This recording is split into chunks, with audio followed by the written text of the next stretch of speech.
Hi viewers, welcome to our channel. ప్రస్తుతం మనతో పాటు ఇమ్మంది రామారావు గారు సీనియర్ జర్నలిస్ట్ ఉన్నారు. వారితో ఒకసారి మాట్లాడదాం. సార్ నమస్కారం. సార్ నమస్తే బాబు.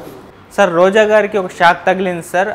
ఆడుదాం ఆంధ్ర అంటే ఆమె మంత్రిగా ఉన్నప్పుడు ఆడుదాం ఆంధ్ర పేరుతో ఒక ఈవెంట్ నిర్వహించింది కదా, దాంట్లో 100 కోట్ల దోపిడీ జరిగిందని చెప్పేసి కొంతమంది నేతలు సిఐడికి ఫిర్యాదు చేయడం జరిగింది సార్. మరి ఇప్పుడు ఆమె అరెస్ట్ అయ్యే ప్రమాదం ఏమైనా కనిపిస్తుంది అంటారా? అరెస్ట్ అయ్యే అవకాశం ఉందంటారా సార్? మీ ఒపీనియన్ ఏంటి? రోజాని తప్పకుండా అరెస్ట్ చేయాలండి.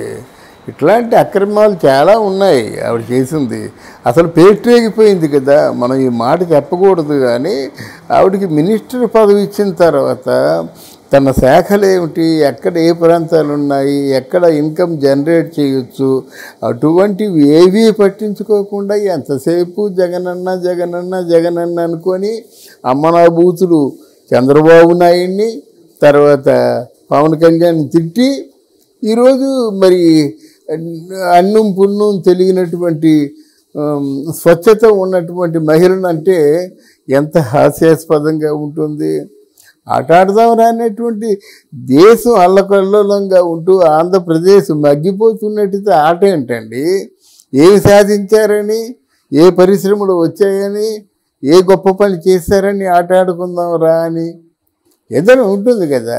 ఒకవేళ నవంబర్ 14 అది జవహర్లాల్ నెహ్రూ పిల్లల పుట్టినరోజు పండుగ, ఏదో ఒక అకేషన్ ఉండాలి కదా, బేస్మెంట్ ఉండాలి కదా.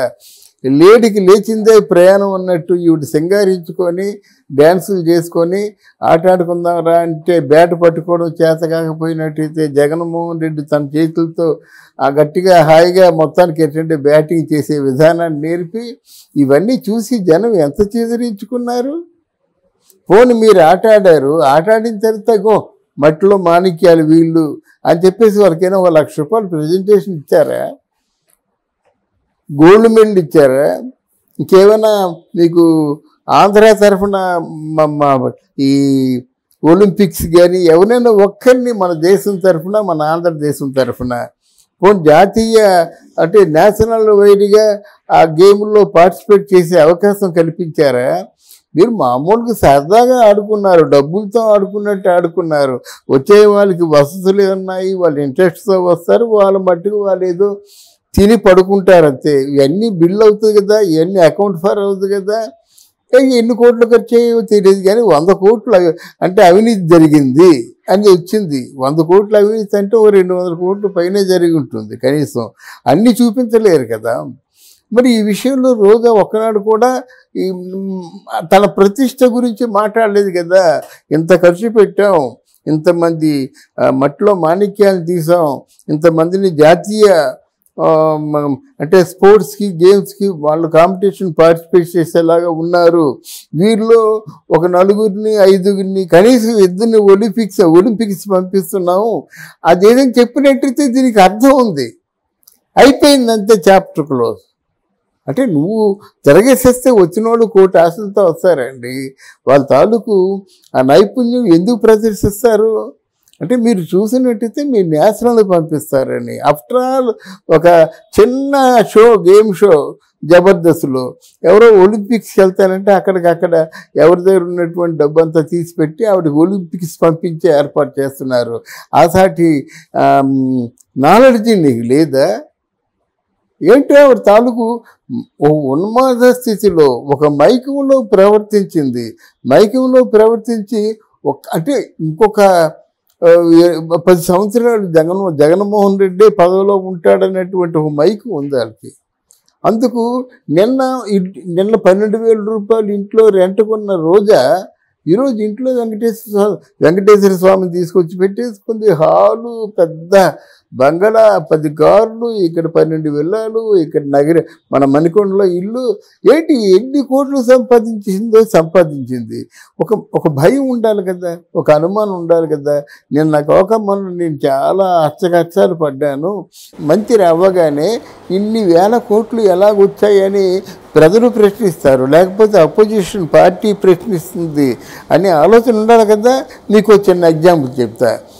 ఇప్పుడు ఆల్మోస్ట్ ఒక 6 సార్లు అనుకుంటా, 6 సార్లు కేంద్రంలో ఆర్థిక మంత్రిగా ప్రమాణ స్వీకారం చేసినటువంటి నిర్మలా సీతారామన్ బజార్కి వెళ్ళి కూరగాయలు తెచ్చుకుంటుంది. తెలుసా ఆ సింప్లిసిటీ. బజార్కి వెళ్ళి కూరగాయలు తెచ్చుకొని కూరగాయలు బేరం ఆడుతుంది. అది ఆవిడ ఆర్థిక మంత్రి అయినప్పుడు కూడా అది ఆవిడ ఆర్థిక పరిస్థితి. ఎవరన్నా వేలెత్తి చూపించారా? నేను ఊరందరూ చూపించారు. చూపించడమే కాకుండా నిన్ను వ్యతిరేకించారు, చివరకు నిన్ను వెలివేశారు.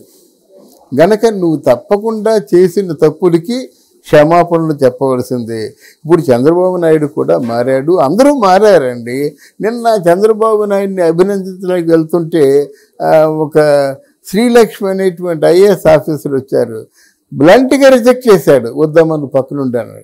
అలా ముగ్గురు ఐఏఎస్ని రిజెక్ట్ చేశారన్నమాట. అది నాకు కావాల్సింది. తప్పు చేసే వారికి శిక్ష పడాలి, అది జీవితాంతం గుర్తుండిపోయేలా చేయాలన్నది మన తాలూకు ఉద్దేశం, అంటే ప్రజల ఉద్దేశం. తప్పు చేసే వాళ్ళకి శిక్ష పడితే ఇంకోటి ఆ తప్పు చేయడు. ఏమాత్రం ఎంత దోచుకున్నాను, 1000 కోట్లే కదా, 1,00,000 కోట్లు దోచుకున్నవాడు ముందు 1000 కోట్లు తక్కువే కదా అనుకుంటే అది మన తాలూకు దరిద్రం, మన తాలూకు దౌర్భాగ్యం మాట, తెలివి తక్కువతనం. ఆ తెలివి తక్కువతనంతోనే రోజా ఈ రోజు కాదు రేపు తెలుస్తుంది, అష్ట కష్టాలు పడుతుంది. నగిరిలో అంతా కూడా పద్మశాలి సామాజిక వర్గం, వాళ్ళలో మంచి ఐకమత్యం ఉంటుంది. మొత్తం ఆ ఊరంతా కూడా ఈ ఆర్కే సెల్వమన్ ఏమో వెలివేసినట్టు అయిపోయింది మాట, ఎవరు మాట్లాడరు. ఎంత అభిమానం ఉన్నప్పుడు కూడా ఈ స్థితి తీసుకొచ్చింది నువ్వు కాదు. మళ్ళీ ఇక శిక్ష పడుతుందా పడదానంటే, శిక్ష వేయకుండా ఉంటే ఈ తెలుగుదేశం వాళ్ళు అసమర్థులు, శిక్ష వేస్తే మరి ఇంకో మంత్రి అలాగే పేట్రేగిపోడు. కనుక ఆవిడకి శిక్ష పడడమే సరైనటువంటి ఫినిషింగ్ మాట, ముగింపు. మంత్రి అవ్వగానే ఇన్ని 1000 కోట్లు ఎలాగొచ్చాయని ప్రజలు ప్రశ్నిస్తారు, లేకపోతే అపోజిషన్ పార్టీ ప్రశ్నిస్తుంది అనే ఆలోచన ఉండాలి కదా. మీకు చిన్న ఎగ్జాంపుల్ చెప్తా.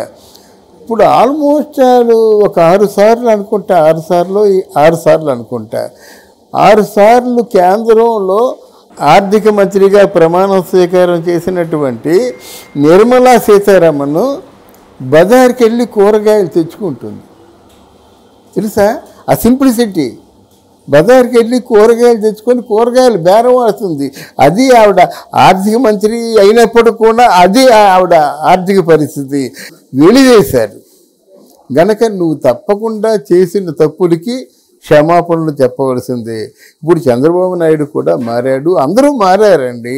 నిన్న చంద్రబాబు నాయుడిని అభినందించడానికి వెళ్తుంటే ఒక శ్రీలక్ష్మి అనేటువంటి ఐఏఎస్ ఆఫీసర్ వచ్చారు, బ్లంట్గా రిజెక్ట్ చేశాడు, వద్దామని పక్కనుండాను. అలా ముగ్గురు ఐఏఎస్ని రిజెక్ట్ చేశారన్నమాట. అది నాకు కావాల్సింది. తప్పు చేసే వారికి శిక్ష పడాలి, అది జీవితాంతం గుర్తుండిపోయేలా చేయాలన్నది మన తాలూకు ఉద్దేశం, అంటే ప్రజల ఉద్దేశం. తప్పు చేసే వాళ్ళకి శిక్ష పడితే ఇంకోటి ఆ తప్పు చేయడు.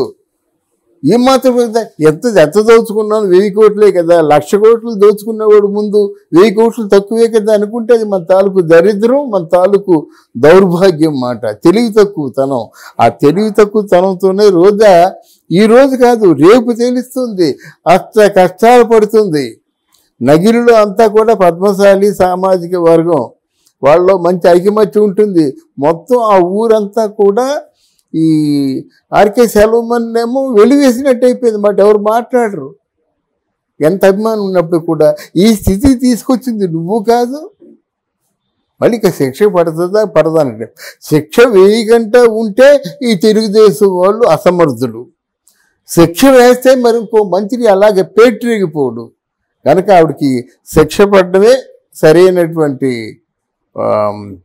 ఫినిషింగ్ మాట, ముగింపు. Okay sir, thank you so much. Thank you అమ్మా.